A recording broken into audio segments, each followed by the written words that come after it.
Thank you. Okay, so this is take 3। आज जनवरी 18 है। 18 normally बहुत ही नोबल, बहुत ही होली फिगर होती है, पर आज कुछ 18वें का फेर चल रहा है। सो होपफुली मैं भी सुनाई दे रहा हूँ, स्क्रीन भी दिख रही है, रिकॉर्डिंग भी हो रही है। Are we good? Yes. Awesome. So Gita जो है महाभारत का पार्ट है, ये हम सब जानते हैं। महाभारत के भीष्म पर्व में गीता जो है चैप्टर 23 से चैप्टर 40 में पाई जाती है। इसमें टोटल 700 श्लोक हैं। और गीता को जितना हम सब जानते हैं कि ये महाभारत युद्ध के पहले दिन कृष्ण द्वारा अर्जुन को उपदेश दिया गया था। किंतु जब मैंने महाभारत पढ़नी शुरू करी और गीता का अध्ययन करना शुरू किया, मेरे लिए यह अचरज का विषय था कि जैसे जैसे महाभारत में पूरी कहानी अनफोल्ड होती है और युद्ध शुरू होता है, युद्ध के पहले दिन गीता का वर्णन नहीं होता है। युद्ध के पहले 10 दिनों में जो कुछ भी हुआ उसका वर्णन ही नहीं है। जैसे ही धृतराष्ट्र को पता चला कि अर्जुन ने भीष्म को रथ से गिरा दिया है, अक्षरशैया पे लिटा दिया है, उनके मुंह से अनायास निकला, धर्म क्षेत्रे कुरुक्षेत्रे समवेता युत्सवा माम कहा पांडवाश्चय किम करोत संजया। कि हे संजय, धर्म क्षेत्र कुरुक्षेत्र में मेरे और पांडव पुत्रों ने क्या किया, ऐसा क्या हुआ जिससे भीष्म जैसा महारथी शूरवीर धराशायी हो गया। तो ये जो प्रश्न उठा है, गीता का पहला शब्द है धर्म। और गीता का पूरा जो दर्शन है, फिलॉसफी और ज्ञान है, इस धर्म के इर्द गिर्द ही घूमता है। और गीता का पूरा अभिप्राय इस नगेट में आके सिमट जाता है। हमारा धर्म क्या है, हम कितना उस धर्म को फॉलो कर रहे हैं, धर्म से हटने का परिणाम क्या होता है। तो गीता प्रेजेंट करती है कि हमारे थॉट्स, हमारी भावनाएं, हमारे विचारों का हमारे कर्म पर क्या प्रभाव पड़ता है, और वह कर्म कैसे कलेक्टिव कॉन्शियसनेस बनकर भ्रम का जन्म देता है। और गीता में कई बार ये रेफरेंस आया है कि ये भ्रम जिसे हम देखते हैं, ये सारा संसार, ये सारी सृष्टि कुछ और नहीं है, हम सब की जो कलेक्टिव चेतना है, कलेक्टिव कॉन्शियस है, उसी का रिफ्लेक्शन है। तो इसको हम धीरे धीरे आगे और गहराई में जानेंगे। गीता के 3 प्रमुख शतक हैं। टोटल गीता में 18 अध्याय हैं। पहले 6 अध्याय कर्म योग के नाम से जाने जाते हैं, अगले 6 अध्याय भक्ति योग के नाम से, और आखिर के 6 अध्याय ज्ञान योग के नाम से। इनका हमारे जीवन पे डायरेक्ट कोरिलेशन है। कर्म योग में कर्मेंद्रियों की तरफ, जो हमारे सेंसेशन से, ऑर्गन से जिनसे हम कर्म करते हैं, जो हमारे स्थूल शरीर का पार्ट है, उनसे डायरेक्ट कोरिलेशन है। यदि हमने कर्म के साथ योग स्थापित किया है, तो हमारा शरीर जो एक यंत्र, जो एक इंस्ट्रूमेंट है, वह सत्कर्म करने के उपयुक्त बनता है, उससे सत्कर्म होते हैं। तो इसलिए कर्म का सारा फोकस स्थूल शरीर की तरफ है कि हम अपनी थॉट्स की डिलीवरी कैसे करते हैं। कई बार होता है ना, मन में कुछ ख्याल आया लेकिन हमने शरीर को रोक लिया, हम किसी जगह गए या नहीं गए। तो कर्म कैसे किया, क्यों किया, कितना किया, ये सब कर्म योग का पार्ट है। इसके बाद आता है भक्ति योग। भक्ति हमारे शरीर के द्वारा किए कर्मों को रडर की तरह डायरेक्शन प्रोवाइड करता है। मान लीजिए हम बोट में हैं और हमारे पास बहुत पावरफुल इंजन है, तो डिलीवरी तो हम कर सकते हैं, 500 किलोमीटर तक जा सकते हैं, लेकिन किस दिशा में जा रहे हैं, वह दिशा हमें भक्ति से मिलती है। आज हम संसार में चारों तरफ जो केओस देखते हैं, कोलाहल देखते हैं, तमस देखते हैं, वह इस लैक ऑफ भक्ति का परिणाम है। जो हम ज्यादा लॉजिकल हो जाते हैं, शरीर को ही सब कुछ मानने लगते हैं, पावर को ही सब कुछ कहते हैं कि मेरे पास इतनी पावर है, लेकिन उस पावर की दिशा गलत हो जाने से भक्ति के साथ हमारा योग स्थापित नहीं हो पाता, और हम अपने सेल्फ को, आत्म को एम्पावर नहीं कर पाते। शरीर तो एक दिन जाना है, लेकिन वह शरीर कैसा कैसा उत्पात मचा कर जाता है, ये हमारे सूक्ष्म शरीर के साथ चला जाता है। और इसके बाद आता है ज्ञान योग, जिसका संबंध सीधे हमारे कर्ण शरीर से होता है। कि कोई भी भाव कैसा जन्म क्यों लेता है, ऐसा क्यों होता है, किसी को गुस्सा आता है, किसी को लालच नहीं आता है, कोई प्रभावित हो जाता है, किसी की आसक्ति नहीं जाती है। जिस प्रकार एक बरगद जैसे बड़े पेड़ का छोटे से बीज में सारा ब्लूप्रिंट रहता है, उसी प्रकार कर्ण शरीर में हमारी सारी भावनाएं, हमारे सारे इमोशंस की समरी रहती है, जो हमारे सूक्ष्म शरीर में जाकर उसको एक दिशा प्रदान करती है, जो हमारे स्थूल शरीर से वह सब कर्म करवाता है जो हम करते हैं। तो यहाँ एक इंपॉर्टेंट चीज ये, हम जब पूरी गीता पढ़ लेंगे तो समझ पाएंगे, और कई बार अनेकों बार अध्ययन करने के बाद समझ में आता है कि हम जो हैं अपनी प्रीवियस सारी एग्जिस्टेंसेस का परिणाम हैं आज। हम गोरे हैं कि काले हैं, छोटे हैं, भारतीय हैं, यूरोपियन हैं, हम स्त्री हैं कि पुरुष हैं, पशु हैं कि पक्षी हैं, कि जड़ हैं, चेतन हैं। हमने जो जो जिस जिस जन्म में, जिस जिस चेतना में जो जो चुनाव किए हैं, उसका परिणाम हम आज हैं। और इसीलिए आज हम अपने आने वाले सभी अस्तित्वों का बीज भी हैं। आज हम जो सोच रहे हैं, मैं यहां से 10 रुपए बचा लूं क्या, मैं थोड़ा मोल भाव कर लूं क्या, ये इसके पास कैसे आया, मेरे पास तो नहीं है। तो हमारी छोटी से छोटी हर एक भावना हमारे आने वाले सुखों और दुखों का कारण बनती है। और इसीलिए अपनी भावनाओं और विचारों को शुद्ध रखना ना केवल हमारे इस जन्म में अपने इस शरीर रूपी यंत्र के प्रति रेस्पॉन्सिबिलिटी है, बल्कि आने वाले सभी अस्तित्वों के प्रति भी हमारी जिम्मेदारी बनती है। और इसलिए अपने आने वाले सब एग्जिस्टेंस से सुख दुख का जो रिस्पॉन्सिबिलिटी है वो हमारे आज के ऊपर है। हम जितना अपने पुरुष को, ये एक टेक्निकल कॉन्सेप्ट है, इसको हम आगे डिस्कस करेंगे, जितना अपने पुरुष को एम्पावर करेंगे उतनी हमारी प्रकृति सहज बनती जाएगी। जितनी हमारी प्रकृति सहज बनती जाएगी उतने हमारे कर्म सत्कर्म होते जाएंगे। तो हम इस गीता की यात्रा में ऊपर से ड्रिल करेंगे अपने कर्मों को, थोड़ा और ड्रिल करके अपनी नेचर तक पहुंचेंगे, और डीपर ड्रिल करके, ट्रंप के वर्ड्स में ड्रिल बेबी ड्रिल नहीं बोल रहे, किसी पर्पस के लिए नहीं बोल रहे कि उसे तो ऑयल चाहिए, रिसोर्सेज चाहिए। हम ड्रिल बेबी ड्रिल बोल रहे हैं अपने सेल्फ को हील करने के लिए, कितने कोर तक हम जा सकते हैं। इस जर्नी में बहुत सारे हमें नगेट्स मिलेंगे, और हर नगेट अलग अलग व्यक्तियों के लिए अलग तरह से रेजोनेट करेगा, डिपेंडिंग ऑन हम अपनी जर्नी में कहां तक हैं। हमें ऐसे नगेट्स मिलेंगे, आत्म क्या होता है, स्थित प्रज्ञ क्या होता है, स्वधर्म क्या चीज होती है, क्षेत्र क्षेत्रज्ञ, पुरुष प्रकृति, साकार निराकार, दैवासुर संपदा, कृष्ण पक्ष शुक्ल पक्ष, सन्यासी कौन होता है, ओम तत्सत का क्या अर्थ है, ये सत रजो तमो गुण सुने तो हैं, जीवन में ये कैसे काम में आते हैं, कर्म विकर्म अकर्म का क्या संबंध है, और इन सब की जननी आसक्ति। आसक्ति पे तो इतनी बात होगी कि कई बार गीता के कितने ही वर्ष के अध्ययन के बाद भी कुछ एक आसक्तियां हैं जो नहीं जाती। और मैं सबको बताऊं, मेरी अपनी एक आसक्ति है छोले भटूरे की, आज तक नहीं गई है, गीता पढ़ ली है, गीता समझ ली है, जानता भी हूं कि ये आसक्ति है, जाती नहीं है। तो अपना अपना एक टाइम होता है, अपना अपना फ्रूट्स होते हैं, अपने अपने छोले भटूरे होते हैं।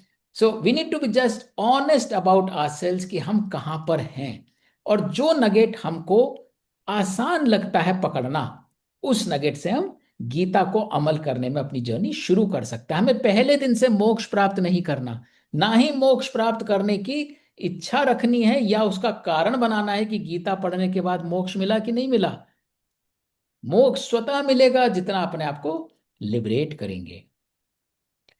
जो पिछले कई सेशंस में हमारे पास सवाल आते हैं, this is very interesting insight.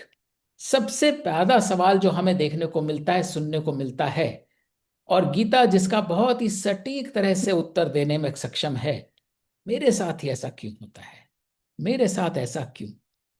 अक्सर हम अपने जीवन में पलट कर देखें तो बहुत सारी स्थितियां परिस्थितियां ऐसी बनती हैं जो हमारे लिए अनडिजायरेबल हो सकती हैं, कोट एंड कोट। और ये बहुत स्वाभाविक होता है सोचना, मैं तो अच्छा हूं, मेरे साथ ऐसा क्यों, मैंने तो किसी का बुरा नहीं चाहा।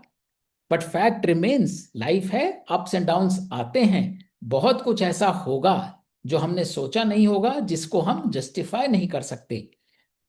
मैक्सिमम ये सवाल लोग पूछते हैं, और इसका उत्तर जब मिलता है तो एक अलग लेवल की शांति आती है कि मेरे को इस थॉट से लड़ना नहीं है, मेरे साथ ऐसा क्यों। तो ये हम इसका जवाब मिलेगा, बहुत सारे लोग जब जुड़ते हैं तो ये उनका पर्पस भी होता है कि I need to understand why whatever has happened to me. दूसरा सबसे पॉपुलर जो सवाल हमने देखा अपने चर्चाओं में, गीता अक्सर हर दूसरे चौथे श्लोक में बोलती है भाई आसक्ति छोड़ दे, इच्छा मत रख। और लोग कहते हैं इच्छा से ही तो संसार है, भाई इच्छा क्यों त्यागे। ये सेकंड मोस्ट पॉपुलर क्वेश्चन है या ऑब्जर्वेशन है। इसका बहुत डिटेल में चर्चा होगी, ये इच्छा क्या है, क्यों है, और इच्छा का क्या प्रभाव पड़ता है। तीसरा, बहुत लोग कहते हैं यदि ईश्वर है तो संसार में इतना कष्ट और अन्याय क्यों। ईश्वर है तो गरीबी क्यों है, ईश्वर है तो हिंसा क्यों है, ईश्वर है तो ट्रंप क्यों है, या ट्रंप है तो ईश्वर क्यों है। तो ये सवाल भी कि ईश्वर क्या है, गीता पढ़ने के बाद, दर्शन करने के बाद हमें यह क्लैरिटी मिलती है कई तरह से। ईश्वर वो नहीं है जो हम समझते आए हैं, और ईश्वर को एक नए पर्सपेक्टिव में देखने से जो हमारे इर्द गिर्द कष्ट है, दुख है, सुख है, उसको डिकोड करने में हमें सहायता मिलती है।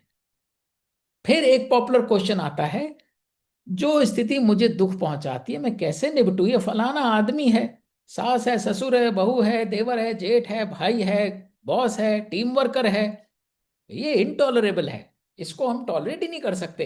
How do I handle this man. ये वुमन जो है ये आके बैठ गई मेरी कुंडली में। तो रिलेशनशिप्स हो, चाहे वर्क सिचुएशंस हो, चाहे फैमिली में सिचुएशन हो, अक्सर लोगों को ये डिलेमा होता है कि how do I handle this situation, I am at my wits end. तो ये बहुत पॉपुलर सवाल है जिसको गीता के अध्ययन से इंटरनलाइज करके हम काफी हद तक इन सिचुएशन से निपट सकते हैं। एंड ऑब्वियस क्वेश्चन, क्या आसक्ति वास्तव में त्यागी जा सकती है। और ऐसे ऐसे नगट जिनकी मैंने झलकी दी अभी आपको, हमको देखने को मिलेंगे कि आसक्ति क्या क्या, आसक्ति की जननी जो होती है, जो कि इच्छा होती है, जो कि मन में भावना होती है, वो ही रिकैलिब्रेट हो जाती है। फिर one of the very popular questions was, भाई एक तरफ ऑफिस से बुलावा आ रहा है, प्रेजेंटेशन है, दूसरे तरफ घर में बच्चा बीमार पड़ा है या उसको खाना बनाने देना है, हम क्या करें। हमारा धर्म क्या कहता है, हमें तो लगता है मदरहुड या फादरहुड निभाना भी उतना ही बड़ा धर्म है, और ऑफिस में काम करना भी उतना ही धर्म है। तो ये भी एक ऐसा क्वेश्चन है जिसका नगेट्स हैं, जिसमें हम आपको दिखाएंगे, गाइडेंस मिलेगी कि किस सिचुएशन में कौन से टूल को यूज करके हम अपने स्वधर्म का पालन कर सकते हैं। और एक बहुत ही पॉपुलर क्वेश्चन जो सुनने में आता है कि क्या मृत्यु के बाद जीवन है तो मुझे याद क्यों नहीं है क्या हुआ था, मैं तो ऐसा नहीं था। तो सवाल तो बहुत निकलते हैं, ये तो बहुत गूढ़ ग्रंथ है, बहुत लंबा अध्ययन चलता है लाइफ लॉन्ग, और बहुत सारे सवाल, हर डिस्कशन में मजे की बात ये होती है नए नए सवाल निकल कर आते हैं। तो ज्यादातर सवालों के लिए Pareto's law will hold good. Pareto's law होता है 80% of the problems can be trace to 20% of the causes. तो जीवन में हमारी जो 80% सिचुएशंस हैं, क्वेश्चंस हैं, डिलेमास हैं, उनके लिए गीता के 20% नगेट्स ही काफी हैं। हमें सारी गीता कंठस्थ करने की आवश्यकता नहीं है। हम अपने 20% चुन लें जिनसे हम कंफर्टेबल हैं, जो हमारे लिए लोएस्ट हैंगिंग फ्रूट है। तो जब हम ये 80-20 का एसोसिएशन स्टैब्लिश कर लेते हैं तो पहले हमारी बिगनिंग हो जाती है। We don't have to boil the ocean, ऐसा नहीं करना एक बार में सारे दुख हमारे गायब करने हैं। तो इन सेशन से आप क्या एक्सपेक्ट कर सकते हैं। पहले तो वर्ड्स बाय वर्ड्स, सरल भाषा में, सरल हिंदी में उसका अनुवाद, उसका रूपांतर, और डे टू डे जो हमारे सिचुएशंस हैं उनमें वो श्लोक कैसे बैठता है, ये बहुत आवश्यक है। क्योंकि गीता का अध्ययन सिर्फ श्लोक जानना या याद करना नहीं है। गीता का अध्ययन होता है उसको अपनी सिचुएशंस में बिठाना, और उन सिचुएशंस के बाद अपनी थॉट्स को रीवैलिडेट और याद रखना। तो गीता हेल्प कैसे करेगी आपको। सबसे पहले आप अपने अंदर की खोज करेंगे। मैं हूं कौन। मैं एक पत्नी हूं, मैं एक व्यवसायी हूं, मैं एक गुरु हूं, मैं पायलट हूं, मैं अफसर हूं, मैं जनरल हूं, कितने हद तक मैं वो हूं जो मैं समझता हूं या समझती हूं कि मैं हूं। जो मैंने समझा, जब मैंने डिस्कवर किया तो पता चला कई जगह जंग लगा हुआ है। तो गीता वो जंग साफ करने में हमारे को मदद करेगी। और एक बार जब जंग साफ हो जाएगा तो फिर हमारे रिएक्शंस कैसे होते हैं वो कैलिब्रेट हो जाएंगे। सबसे पहले गीता जो आपको परिणाम देके जाएगी, भय से मुक्ति। कई तरह के भय होते हैं, मान अपमान का भय, अमीरी गरीबी का भय, जीवन मृत्यु का भय, बीमारी और स्वस्थ होने का भय, धन मिलने धन खोने का भय। तो बहुत सारे भयों से, फियर से मुक्ति ला देती है। फिर वो तरह तरह के लोगों और सिचुएशन से योग या हार्मनी स्टैब्लिश करने में हमारी मदद करती है, जिसको हम फॉरेन समझते हैं, जिसको हम डिस्टेंट समझते हैं, जिसको हम अनएक्सेप्टेबल समझते हैं। वो सिचुएशंस, वो पीपल, वो रिलेशनशिप्स जो हैं हमको एक्सेप्टेबल हो जाते हैं over a period of time. और हमारे को अपना स्वधर्म, जिसमें स्व और धर्म दोनों शामिल हैं, वो पता करने में आसानी मिलती है, जिससे कि जब सुख हो या दुख हो, ये कई बार रेफरेंस आएगा एक सम होने का, स्थित प्रज्ञ होने का, उस इक्वानिमिटी, उस स्थित प्रज्ञता को स्टैब्लिश करने में गीता का, नगेट्स का बहुत बड़ा हाथ है। उसके अलावा गीता यह भी बताएगी कि आप क्या कंज्यूम कर रहे हो, उसको अटेंशन दो। आप रेजिलियंस कैसे बिल्ड कर सकते हो। आप कर्म करते हो तो त्याग पे फोकस दो, ना कि परिणाम पे। ये बहुत बड़ा नगेट है, कई बार इसको रिविजिट होगा और हम देखेंगे कि त्याग के द्वारा ही मोक्ष प्राप्त करने में, लिबरेट होने में कितना बड़ा रोल है। हमारी जो इच्छाएं हैं उसको हम डिकोड करेंगे तो हमें पता चल जाएगा कितनी डिजायर्स हमारी अलग अलग गुणों, सत्व रजो तमो से प्रभावित हैं। उससे हम अपने बायसेस और स्टीरियोटाइप्स को छोड़ पाएंगे।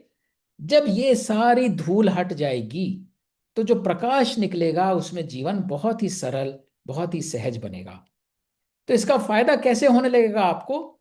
सबसे पहले हमें करनी है अनकंडीशनिंग। जो हम समझते हैं गीता को, अगर हम इसे धार्मिक ग्रंथ समझते हैं तो वो हटेगा। जो हम ईश्वर को समझते हैं वो हटेगा। जिसे हम अपना या पराया समझते हैं वो हटेगा। ये अनकंडीशनिंग लाइफ लॉन्ग चलती है। इसकी शेल्फ लाइफ एक दो साल की नहीं है। इतना अध्ययन करने के बाद भी रियलाइज होगा अभी भी बहुत सारी चीजें हम कंडीशनड हैं। तो ये जितना अध्ययन करेंगे, जितना अमल करेंगे, उतनी ये लाइफ लॉन्ग हमारी लर्निंग चलती रहेगी। फिर होता है नोइंग। होपफुली हम अनकंडीशन करके एक ओपन माइंड से इन सेशंस में आ गए। तो अब हम अपने आप को गीता के नगेट्स को एक्सपोज करेंगे। एज्यूम करते हैं एक साल में हमने सारी गीता का अध्ययन कर लिया, तो नॉलेज वाला पार्ट हमें एक साल में मिल जाएगा at a very comfortable pace. Knowledge के बाद जो प्रैक्टिसिंग है ये लाइफ लॉन्ग चलती है। और जो बेनिफिट्स होते हैं वो इमीडिएट होते हैं। और वो बेनिफिट्स कैसे मिलते हैं हमको। हमको बेनिफिट्स मिलते हैं सबसे पहले अवेयरनेस से। जैसे जैसे हम ये सेशंस करेंगे हमें पता चलेगा आत्म क्या है, भक्ति क्या है, स्वधर्म क्या है, त्याग क्या है, आसक्ति क्या है। इमीडिएट। सो सबसे पहली चीज हमें पता चल गया सही गलत क्या है। हमको पता चल गया हमें फोकस कहाँ देना है। फिर हम अपने आप को रीअलाइन करने लगेंगे। हम ज्यादा एम्पैथेटिक हो जाएंगे, हम ज्यादा रेजिलियंट हो जाएंगे, हम ज्यादा कनेक्टेड हो जाएंगे to the ecosystem around us. हम परिवार से दूर बैठे हैं, हम उनसे कनेक्टेड हो जाएंगे, वो दूरी दूरी नहीं रहेगी। हम किसी ऑब्जेक्टिव को चेज कर रहे हैं, सीईओ बनना है, बैंक बैलेंस करना है, हम उस ऑब्जेक्टिव से नहीं बल्कि उस ऑब्जेक्टिव के थ्रू क्या चीज त्याग के द्वारा दे सकते हैं उससे कनेक्ट होंगे। उसके बाद हम धीरे धीरे जब प्रैक्टिस करेंगे, अब हमारे में रीअलाइनमेंट हो गया, अब हमें प्रैक्टिस की जरूरत है। गीता में लिखा गया है अभ्यास के द्वारा ही हम मोक्ष प्राप्त कर सकते हैं। जितना प्रैक्टिस करेंगे उतने हमारे रिग्रेट्स कम होंगे, डिजायर्स कम होंगी, एंगर कम होगा। और उसके बाद अंततः जब हम एक लेवल ऑफ कंफर्ट पे पहुंच जाएंगे तो नेचुरली फियरलेस बन जाएंगे, फॉरगिविंग बन जाएंगे, डिटैच्ड बन जाएंगे। This just a snapshot. ये पूरी कहानी नहीं है, लेकिन ये एक रोड मैप है जिसमें हम अवेयरनेस से लेके नेचुरली एट ईज अपने लाइफ के साथ हो जाएं, उसके ट्रांजिशंस हैं। और ये कैसे होता है। अवेयरनेस होता है ज्ञान के साथ योग स्थापित करने से। जितना हम अपनी अवेयरनेस और कॉन्शियसनेस को बढ़ाएंगे उतनी हमारी अवेयरनेस बढ़ेगी। अवेयरनेस बढ़ेगी तो हमें पता चलेगा कि हमारा धर्म क्या है और हमारे कर्म कैसे होने चाहिए। कर्म और धर्म के बीच का धागा देता है भक्ति। ये रीअलाइनमेंट है। जब तक हम शरीर को प्रेफरेंस देंगे, धन को प्रेफरेंस देंगे, फिजिकलिटी को प्रेफरेंस देंगे, तब तक हम नाशवान चीजों की तरफ अलाइन है। जैसे ही हम भक्ति योग के द्वारा जो हमें दिख रहा है साकार, उसके बियॉन्ड निराकार से कनेक्ट होंगे, तब एम्पैथी आएगी, तब रेजिलियंस आएगी, तब कनेक्शन आएगा। और एक बार हम रियलाइन हो गए तो जिसको हम प्रायोरिटी समझते थे अब वो लो प्रायोरिटी पर चला जाएगा। जो हमारे आत्म को पावरफुल करेगा वो हम प्रैक्टिस में लाएंगे। तो ये तीनों का जो संबंध है, ज्ञान, भक्ति और कर्म योग के द्वारा हम नेचुरली अपने आप को सहज बना पाएंगे। और ये एक छोटे से ग्राफिक से मैं समझाऊं कि जब हम तीनों में बैलेंस बना के रखते हैं, भक्ति, कर्म और ज्ञान योग में, तभी हम ब्रह्म के साथ बैलेंस में रहते हैं। अगर हमारे में भक्ति की कमी है, ज्ञान बहुत है, कर्म बहुत कर रहे हैं लेकिन दिशा नहीं है, तो हम में आसक्ति बढ़ेगी। क्योंकि भक्ति किसकी होती है? भक्ति किसी ईश्वर या मूर्ति की नहीं होती है। भक्ति अपने का ब्रह्म के साथ कनेक्शन स्थापित करने की होती है कि I am part of the larger scheme of things and therefore whatever is happening today is happening with a purpose. We have to have faith in that purpose. When we lose that faith, we take things on face value. Today I earn $20 million, I am very happy. Tomorrow I lost 5 million, I am very sad. तो ये आसक्ति दूर करने के लिए भक्ति का ही tool होता है। भक्ति नहीं होती तो हमें क्रोध आता है, मोह होता है, हम अतृप्त होते हैं, निरावाश होते हैं, निराशवान होते हैं, धैर्यहीन होते हैं। क्योंकि हम लॉजिकली सोचते हैं ये मेरे पास पावर है, ये मैंने काम किया, ये मेरे पास नॉलेज है। जब हम देखते हैं ना, आज लोग बड़ी बड़ी डिग्रियों को तो हासिल कर लेते हैं, बड़े बड़े जॉब से पहुंच जाते हैं, लेकिन उनमें एम्पैथी नहीं होती, ह्यूमननेस कम होती है, डिटैच्ड होते हैं, वो कनेक्टेड नहीं होते। तो आसक्ति का कारण होता है लैक ऑफ भक्ति। जब हमारे पास भक्ति और कर्म तो होता है लेकिन ज्ञान नहीं होता, दैट गिव्स राइज टू अंधविश्वास। क्योंकि अब ज्ञान नहीं है, कर रहे हैं, भक्ति पूर्ण कर रहे हैं, लेकिन हमें ये नहीं पता हम कुछ भी कर्म क्यों कर रहे हैं, तो वो बन जाता है कर्म कांड या नियमितता या कंप्लायंस या भय या भेड़ चाल। Everybody is doing so I am also doing. तो इसलिए ज्ञान योग बहुत आवश्यक है। ज्ञान के द्वारा ही आप समझ सकते हैं सत्य क्या है। और हम गीता में समझेंगे ultimately Ishwar is nothing but reflection of truth. तो ट्रुथ जानना बहुत आवश्यक है, सो दैट हम अननोइंग भी अधर्म का काम ना करें। अधर्म क्या होता है? अधर्म कोई पाप नहीं होता। अधर्म वो होता है जो हमारा धर्म है, हम मनुष्य हैं, हमारा धर्म है अपनी चेतना को उजागर करना। अगर हम कोई भी ऐसा काम करते हैं जिससे हमारी चेतना डिप्लीट होती है, कॉन्शियसनेस वीकन होती है, वह अधर्म है। गीता का पाठ, गीता का अध्ययन, साइंस में रुचि जानवर पेड़ नहीं कर सकते, वो प्रकृति का नियमों का पालन कर सकते हैं। एक मिनिमम लेवल ऑफ कॉन्शियसनेस से हम ब्लेस्ड हैं। तो जब भी हम कोई ऐसा आहार कंज्यूम करते हैं, ऐसी कंपनी में जाते हैं, ऐसे कर्म करते हैं जो हमारी कॉन्शियसनेस को लोअर करता है, वह हमारे ह्यूमन होने के धर्म के विपरीत जाता है। तो इसलिए ज्ञान योग बहुत आवश्यक है। और जब हम कर्म के साथ योग स्थापित नहीं करते, भक्ति है और ज्ञान है, I know everything, I am very knowledgeable, भक्ति भी बहुत है, मेरे में पूरा फेथ है यूनिवर्स मुझे कहाँ ले जा रहा है, काम नहीं करना मुझे, काम कोई और करे, दैट गिव्स राइज टू आलस्य, प्रोक्रेस्टिनेशन, अनुत्तरदायी, I am not accountable, why should I work. या तामसिक, बहुत हो गया, अब ना आराम करते हैं, अभी मैंने इतना कर लिया, अब रिटायर करते हैं, now it is time to enjoy. तो जब हम कर्म से मुंह मोड़ लेते हैं तो हम विकर्म करने लगते हैं। तो इसलिए ज्ञान योग, भक्ति योग और कर्म योग स्थापित करने में ही हम ब्रह्म के साथ योग स्थापित कर सकते हैं। और यदि हम देखें अपनी लाइफ जर्नी को, कृष्ण ने भी सारी गीता पढ़ाने के बाद अर्जुन को क्या बोला? कोई कंप्लायंस नहीं सीख करी, यथेच्छसि तथा कुरु, भाई तेरे को जो ठीक लगता है वो कर।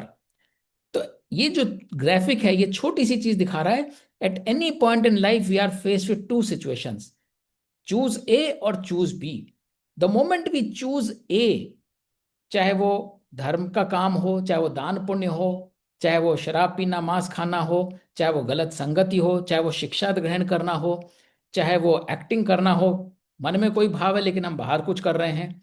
The moment we choose a, हमारे आगे की सारी ट्रेजेक्टरी हार्ड कोड हो जाती है। Hard code, you can't change it, this is a choice we have. The moment you choose B, the trajectory would be something else. Now, the interesting part is whatever you are built for, वो आपको आगे मिलाएगा ही मिलाएगा। आप इसमें देखिए, छोटे से graphic में मैंने पहले येलो लाइन चूज करी, अलग ट्रेजेक्टरी थी। मैं ब्लू चूज करता तो भी आगे जाके कहीं ना कहीं येलो में मिल ही जाती, क्योंकि वो मेरा धर्म है, वो मेरा प्रारब्ध है, वो मेरा अनरिजॉल्व कर्मा है।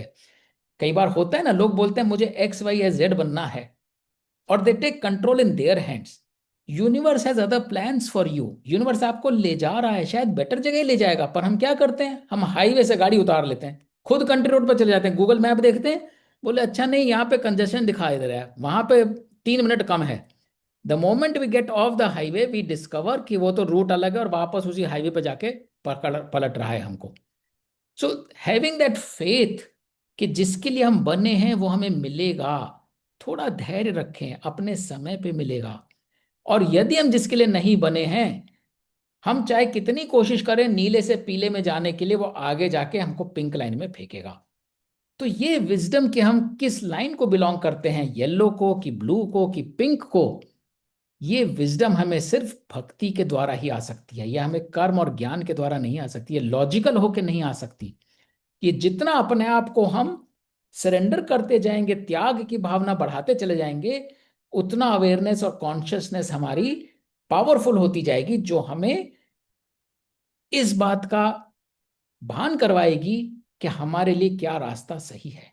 So we will revisit this several times, today is just a teaser of how these sessions will take you to where you belong, and that is the whole idea, कि ज्ञान के द्वारा अब आपको पता है क्या सही है क्या गलत, आप सही चुनाव कर पाए।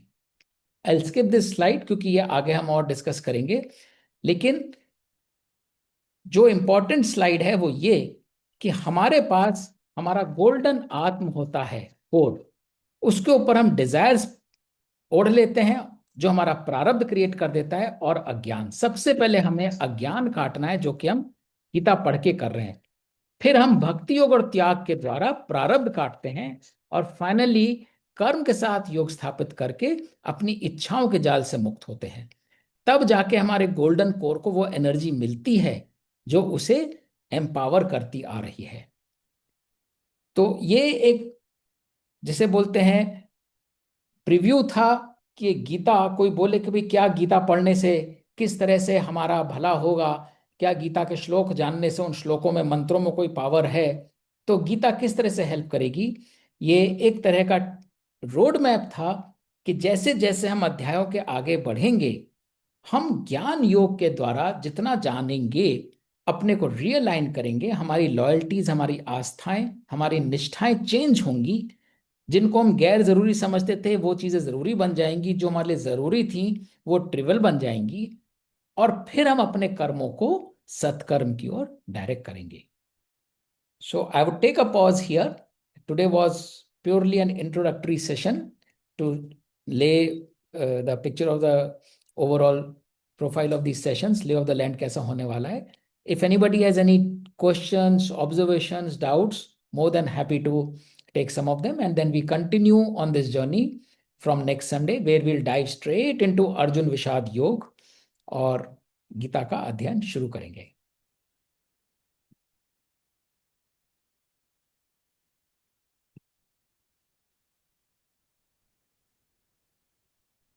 बहुत बहुत खूबसूरत रोड मैप बनाया अविनाश जी आपने। उससे क्लैरिटी आई कि ये बाकी के साल की जर्नी कैसी होगी और what we should look forward. Thank you very much.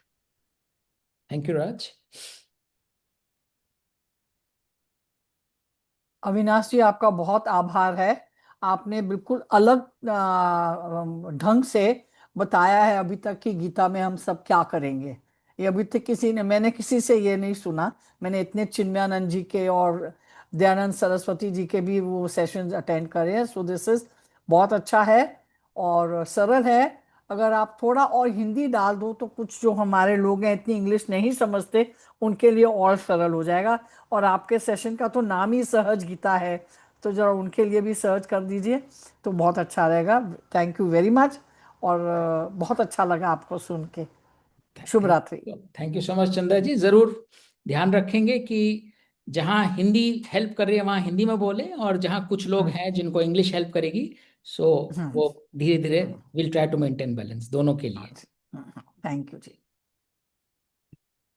बहुत ही अच्छा दर्शन आपने प्रस्तुत किया।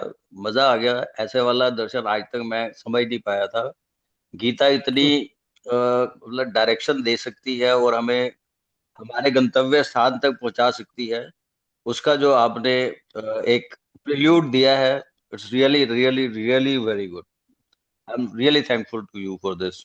आई am thankful to Rai that who introduced me to join this session, and I am very happy that I joined it. मेरे को कुछ वो भ्रांतियां थी, उनका निराकरण आज हुआ। और आगे मैं समझता हूँ कि आगे मुझे बहुत इससे मदद मिलने वाली है। Thank you so much.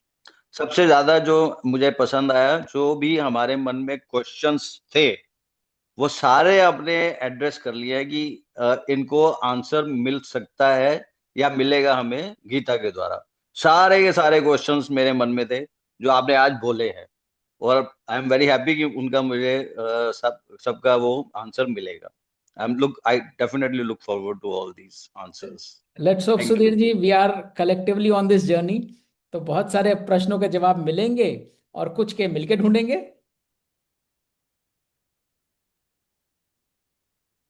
बहुत बहुत धन्यवाद आकाश जी। मैं मुझे पिछले सेशन में भी आपके गीता की जर्नी से बहुत लाभ हुआ, और जीवन को इस लेट स्टेज में भी कैसे और सुधारा जा सकता है वो मैंने कुछ हद तक सीखा। और मुझे उम्मीद है कि इस वर्ष मैं और ज्यादा इसको सीख सकूंगी। धन्यवाद। जरूर, बहुत बहुत धन्यवाद आपका। आपके मृदुल वचनों के लिए बहुत बहुत आभार। अविनाश और जी, एक एक रिक्वेस्ट कर सकता हूँ? जरूर। शुरू में ही आज के ही सेशन में आप थोड़ा ये आउटलाइन दें कि किस तरह से जो आज हमने सुना, समझा, उससे हम मैक्सिमम फायदा अपने जीवन में विदाउट डिले कैसे ला सकते हैं। आपने पिछली बारी एक जर्नल मेंटेन करने की बात करी थी, या फिर आज हमें थोड़ा बहुत आइडिया हुआ इस सेशन से, लेकिन कुछ कॉन्सेप्ट्स अभी पूरी तरह से माइंड में नहीं बैठे हैं। तो आप जो वीडियो की रिकॉर्डिंग भेजेंगे उसको दोबारा देख के हम टाइम स्पेंड करके वो वाले सेक्शंस वीडियो में सुने और समझें, ताकि हमें उन चीज़ों के बारे में क्लैरिटी आए। और फिर अगले सेशन में जहाँ पे डाउट्स हैं उसको फिर हम क्वेश्चन आंसर सेशन में पूछ के और क्लैरिटी लेके आए, ताकि जैसे मैंने पिछले साल थोड़े ही सेशंस अटेंड करे। आई विश अगर मैं ज़्यादा टाइम स्पेंड करता तो मुझे इतनी डिले नहीं होती गीता के कॉन्सेप्ट समझने में। तो मैं ये नहीं चाहता कि बाकी के जो नए लोगों ने ज्वाइन करा है वो एक साल के बाद इस चीज़ को रियलाइज करें कि अगर हम ये अप्रोच रखते रूटीनली उस चीज़ को एज अ स्टूडेंट, जैसे जैसे स्कूल में होमवर्क मिलता है और हम काम करते हैं, अब यहाँ पे हमें अपने आप को होमवर्क देना है। टीचर होमवर्क दे के ज्यादा कुछ नहीं कर सकता, लेकिन आप एज ए टीचर थोड़ा डायरेक्शन अगर दे कि this is how you can maximize it. क्योंकि अगर एक दो सेशन मिस कर दिया हमने, because they are the foundation for the next session, तो फिर अगले सेशन समझने मुश्किल हो जाते हैं अगर पिछले सेशन की अंडरस्टैंडिंग प्रॉपर नहीं होती। सो आई थिंक थोड़ा अगर एम्फेसाइज करें आप इस चीज को कि ये जो सेशन है this is going to be the building block for future session, तो इसको अच्छे से समझें अगर आप मैक्सिमम फायदा इन इन सेशन से लेना चाहते हैं तो। बिल्कुल सही कह रहे हैं राज, और हमारा अनुभव ये रहा है पिछले 4 सीजन्स में कि रेगुलर होना इसलिए ही आवश्यक नहीं है कि वो रेगुलर है और हम उसको चेक कर रहे हैं आप आए कि नहीं आए, गीता में बहुत सारे कॉन्सेप्ट्स बिल्ड करते हैं एक दूसरे के ऊपर। तो यदि आपका दो चीजें हैं, अगर आपने मिस किया तो एक तो आपने डिस्कशन मिस किया, क्योंकि वो रिकॉर्डिंग में भी आपको नहीं मिलेगा वो फायदा। रिकॉर्डिंग में आप सुन लेंगे क्या डिस्कस हुआ था, लेकिन जैसे ही आपने सुना आपके मन में एक प्रश्न आया, अब आप वो प्रश्न नहीं कर सकते क्योंकि आप रिकॉर्डिंग देख रहे हैं। वेरेज अगर आप लाइव सेशन में होते, आप वहीं के वहीं हाथ उठा के प्रश्न पूछते, जिसको लाइव बाकी सारे पार्टिसिपेंट्स सुनते, अपना कंट्रीब्यूशन देते, वो रियल लर्निंग होती है। देखिए मैं तो निमित्त मात्र हूँ, गीता तो सबके पास है। मेरे इंटरप्रिटेशन थोड़े पॉपुलर और थोड़े डिफरेंट हो सकते हैं, बट गूढ़ ज्ञान तो मेरा कॉपीराइट नहीं है, ईश्वर का है, हमारा कलेक्टिव विजडम है। तो जब वो चीज आप अपने जहन में उतारते हैं, आपके क्या भाव उत्पन्न होते हैं, क्या प्रश्न होते हैं, वो लर्निंग होती है। Hearing the recording is not the learning, hearing recording is a beginning to the learning. तो लर्निंग जो होगी सबकी सेशन में ही हो सकती है मैक्सिमम। सो मैक्सिमम बेनिफिट के लिए मेरी प्रार्थना है कि अनलेस बिल्कुल इनएविटेबल हो, ट्रैवल कर रहे हो, स्वास्थ्य ऐसा हो, घर में कोई सोशल इवेंट हो, which is all going to happen, कोई भी सेशन मिस ना करें। क्योंकि कई बार ऐसा भी होता है, आप एक गूढ़ प्रश्न पूछ लेते हैं जो 2 सेशन पहले जिस पे 25 मिनट डिबेट हुई है, अब वो दोबारा 25 मिनट इन्वेस्ट करना बाकी सबके टाइम के साथ नाइंसाफी होगी। पर जब तक आपको वो समझ नहीं आएगा, आपका आगे का ब्लैंक हो जाएगा। तो कोशिश जरूर इतना करिए कि सेशंस अटेंड करिए। और ये भी बता दूं, बहुत सारे लोग ऐसे हैं जो पहली बार में शायद कुछ पल्ले नहीं पड़ेगा, यहाँ बहुत वेरीड प्रोफाइल है, age, profession, background, grasp, attachment. फिर भी अगर आप अटेंड करते रहेंगे, एटलीस्ट आप थोड़ा सा रियलाइन होने लगेंगे स्लोली एंड स्लोली। तो प्लीज, ना तो मोक्ष की हम कोई सर्टिफिकेट नहीं देते तो आपको कोई सर्टिफिकेट नहीं मिलेगा, तो कोई सर्टिफिकेट की जल्दी नहीं रखनी। आई कंप्लीटेड सहज गीता पार्ट 1, पार्ट 2, पार्ट 3। आपकी सबकी जर्नी अलग अलग होती है, सबके कारण अलग अलग होते हैं। तो धैर्य रखिए, रेगुलर रहिए। मैक्सिमम बेनिफिट रेगुलर पार्टिसिपेशन से मिलेगा और सुनने से मिलेगा कि गीता में कहा क्या गया है। आप उसको अपने पेस पे उतारिए, यहाँ कोई जल्दी नहीं है। हम ये कभी भी टेस्ट नहीं करेंगे आसक्ति किस किस की, भाई आज किसकी आसक्ति है। मैं कह रहा हूं ना, मेरे 55-56 साल बाद भी छोले भटूरे की आसक्ति नहीं गई है। इट इज देयर, जानते बूझते सब कुछ। We have to live with our own self. But जो मैं कर सकता हूं, मेरे 10 डर चले गए हैं, वो मेरी टेक अवे है। तो किसी के साथ कंपैरिजन नहीं है, यहाँ कोई कंपटीशन नहीं है, यहाँ कोई एंड लाइन नहीं है। बस कर्म करिए, जैसे जैसे आप आगे बढ़ेंगे। और आपको अगर शुरू में आपने कुछ सेशन अटेंड कर लिए, बिलीव मी, आप अटेंड इसलिए करेंगे कि वो आपका कर्म बन जाएगा, आप बिलीव करने लगेंगे मेरा ये कर्म करना है मुझे। तो maximum benefit is from regular attendance. इसका कोई कंप्लायंस एंगल नहीं है, इसका सिर्फ सेल्फ एक्चुअलाइजेशन का ही एंगल है। मेरा ऐसा मानना है कि सुनने के बाद आप उसका अभ्यास करें उसी के ऊपर। और जब तक अभ्यास और ज्ञान के थ्रू नहीं जानेंगे तब तक आपको सुनने का भी फायदा नहीं होगा कुछ भी। बिल्कुल, practice is more important than anything else.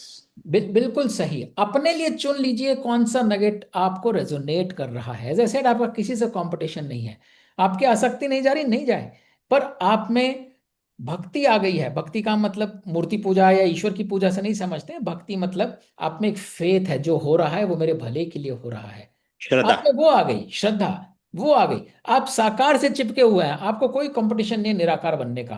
कोई दूसरा है वो निराकार जा सकता है, खुशी से जाइए, वो निराकार आपको इतनी चीजों से मुक्त कर देगा। So each to his own. और आई एम श्योर जैसे जैसे हम आगे बढ़ेंगे बहुत सवाल आएंगे, बहुत डिस्कशन होंगे, and we will together discover. हर सीजन में बहुत कुछ नया सीखने को मिलता है। So I am very excited and looking eagerly for all our discussions in the coming year. Thank you Avinash ji. चलिए, we are already on top of the hour. आज के लिए यहीं समाप्त करते हैं। Thank you uncle. अगले सेशन में we will start with little bit of this background and we'll go extremely slow. हमें कोई जल्दी नहीं है कहीं पहुंचने की। अगर है तो हमें पूरा त्याग है, समर्पण है और भूख है इस ज्ञान को अपने अंदर लेने की। Thank you so much. Thank you, नमस्कार, ओम तत्सत। हरिओम। सबका जुड़ने के लिए बहुत बहुत धन्यवाद। Thank you Avinash. Thank you. जी जी।